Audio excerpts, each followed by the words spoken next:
اليوم رح أعمل معكم التومية الكريمية بدون بيض وزي تاعت المطاعم أو أحلى كمان من تاعت المطاعم. هنحتاج 3 كوباية نشا، كوباية مية، هندوبهم على البارد قبل ما نحطهم على النار، وبولع النار وبقلبهم لغاية ما يصير الخليط كريمي.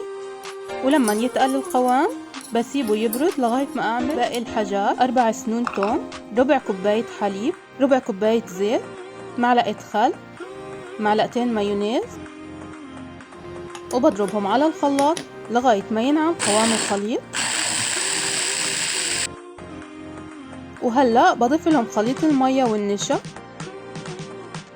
وبضربهم تاني لغاية ما ينعم الخليط ويتجانس كل المكونات مع بعضهم. شوفوا كيف طلع شكل التومية، شوفوا كيف طلع شكلها ناعم وكريمي وحلو. وبتغطوها وبتضلها كويسة لغاية أسبوع، وصحتين وألف هنا.